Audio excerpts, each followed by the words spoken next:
Hello student, good morning. Today we are going to start our lecture with question number 13.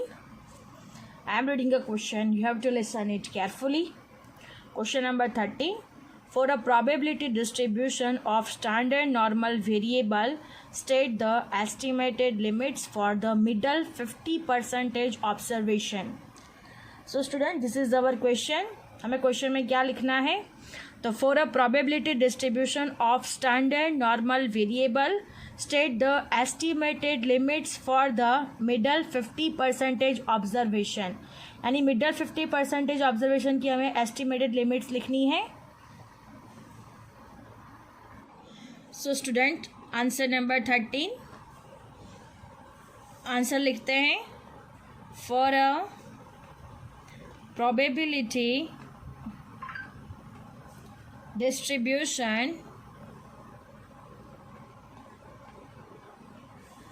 of standard normal variable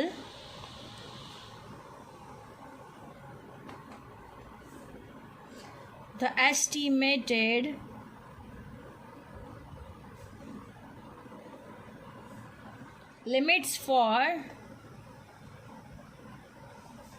limits for the middle 50%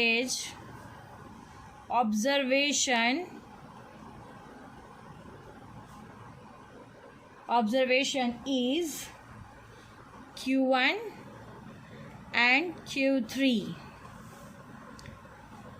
minus 0.675 comma 0.675.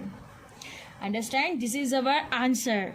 For a probability distribution of standard normal variable, the estimated limits for the middle 50% observation is Q1 and Q3 is equal to minus 0.675 plus 0.675. So this is our answer. ये limits है 50% observation की. तो आपको याद रखना है कि Q1 और Q3 होता है और उसकी वैल्यूज़ होती है minus 0.675 and plus 0.675. Now moving to the next question. Question number 14.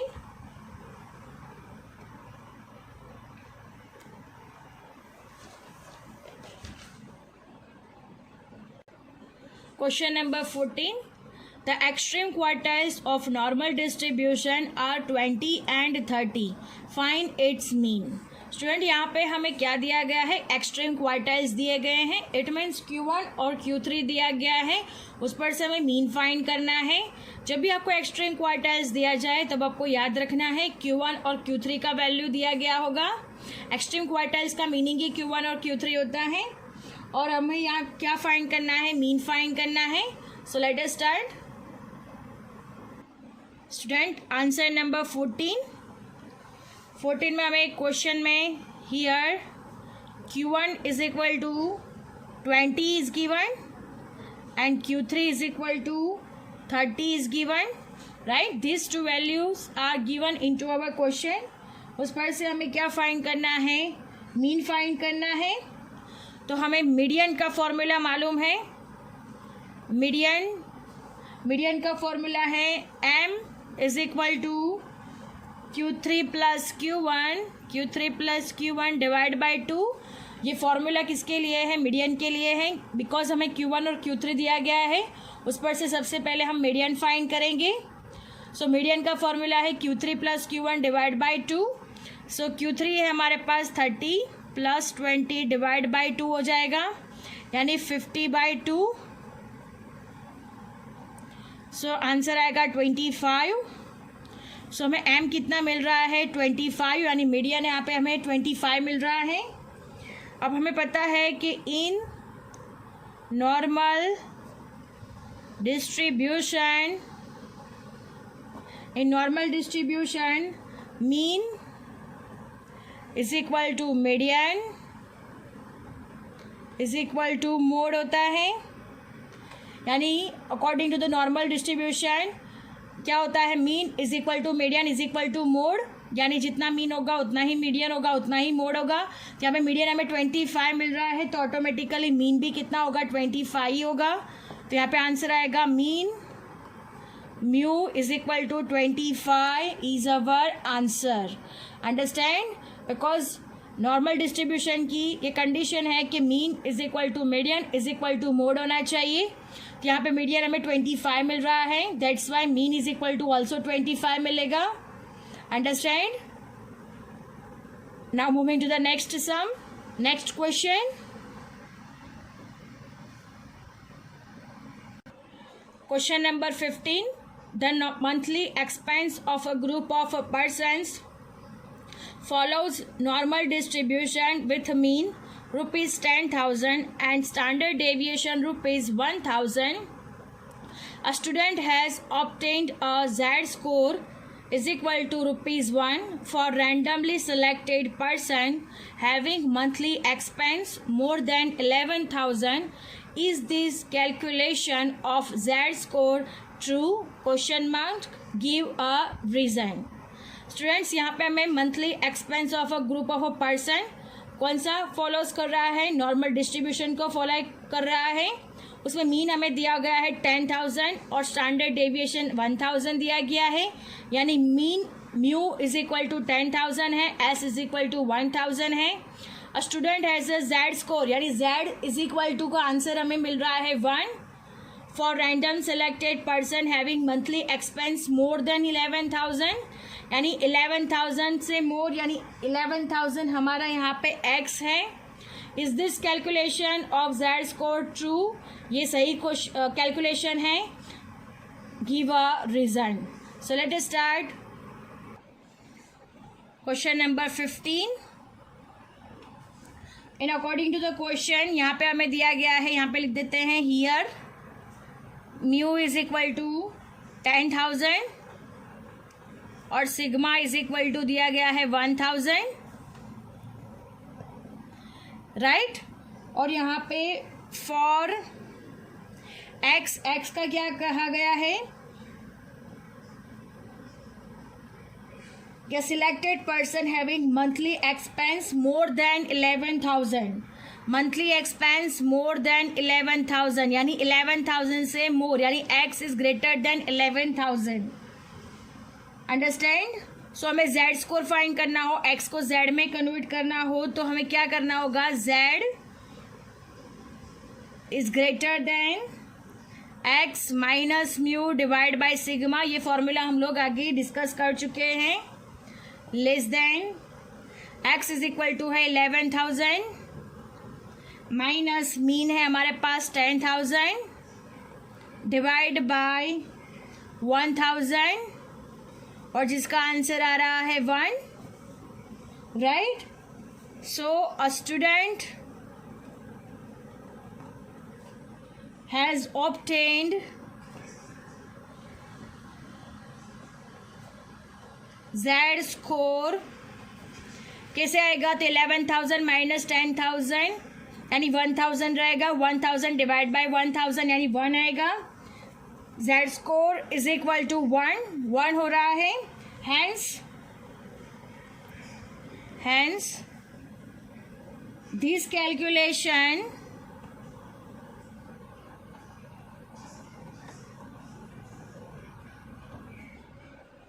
of Z score is not true. Why? Because for the data given,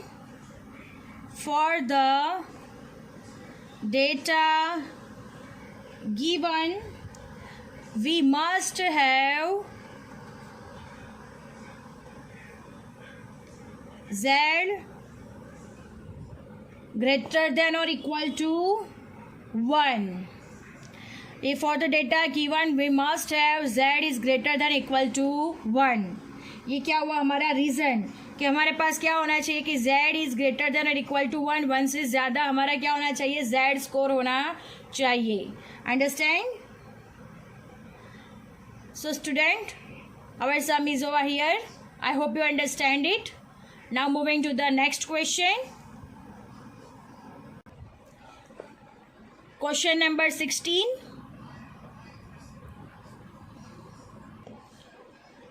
The age of a group of a persons follows normal distribution with mean 45 years and standard deviation 10 years. Calculate Z score for the randomly selected person having age 60 years. Student यहाँ पे भी हमारा same question है. Mean is equal to 45 is given, standard deviation 10 is equal to given. Calculate the Z score, यानी Z score हमें यहाँ पे calculate करना है. Selected person having age 60 years, यानी एक्स इज इक्वल टू यहाँ पे हमें 60 ईयर्स दिया हुआ है. So let us start. Student question number 16.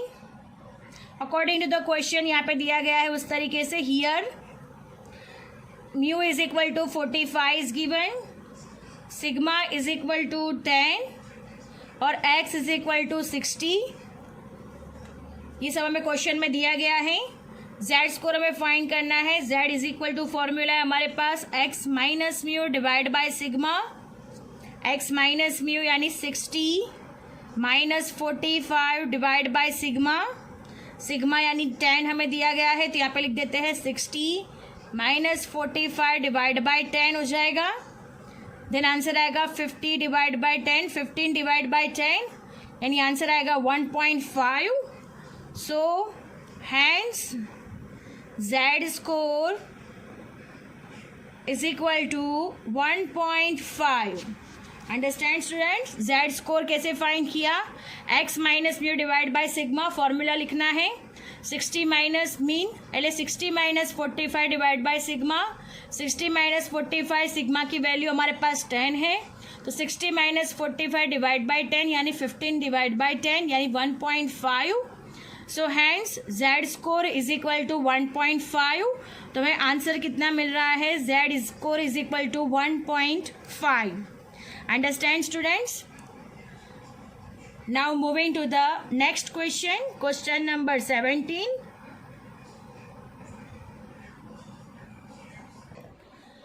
Question number 17. Marks obtained by students of a school in economics subjects follows normal distribution with a mean, mu and standard deviation sigma.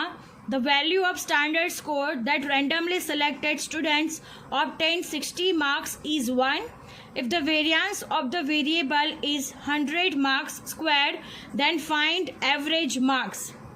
So students यहाँ पे normal distribution follow कर रहे हैं और यहाँ पे हमें 60 marks is 1, यानी यहाँ पे हमें the value of standard score यानी z का score z is equal to 1 दिया गया है and the value x is equal to 60 दी गई है. इफ द वेरिएंस हमें 100 दिया गया है और हमें एवरेज मार्क्स फाइंड करने हैं. इसका मीनिंग है हमें मीन यहाँ पे फाइंड करना होगा. सो let us start. Question number 17. Question number 17 में क्वेश्चन में दिया गया है उस तरीके से. x is equal to 60 is given. z is equal to 1 sigma square, यानी वेरिएंस हमें दिया गया है 100, जिसपे से हम सिग्मा फाइंड करेंगे. तो सिग्मा हो जाएगा 10, बिकॉज स्क्वायर उसका रूट निकालेंगे 100 का तो 10 हो जाएगा, यानी सिग्मा हमारे पास 10 हो जाएगा. हमें क्या फाइंड करना है? तो मीन फाइंड करना है, एवरेज मार्क्स फाइंड करने हैं. इट मीन्स हमें मीन फाइंड करना है यहाँ पे. अब हमारा फॉर्मूला हमें मालूम है z is equal to X minus mean divide by sigma. This is our formula. तो z is equal to 1 already दिया गया है, x इज इक्वल टू 60 भी दिया गया है. मीन हमें फाइंड करना है और सिग्मा हमारे पास 10 है, राइट. 10 डिवीजन में है, अपर साइड जाएगा तो मल्टीप्लिकेशन हो जाएगा. तो यहाँ पे 10 मल्टीप्लिकेशन कर देते हैं. 60 minus mean, right. Mean minus में है, इस साइड पे आएगा तो प्लस हो जाएगा और 60 उसी साइड पे रहेगा. 10 प्लस में है, इस साइड पे आएगा तो माइनस हो जाएगा. So mean is equal to 60 minus 10 यानी 50 हो जाएगा. So mean is equal to हमें आंसर मिल रहा है 50. सो हमें आंसर लिख देते हैं. hence the average marks obtained is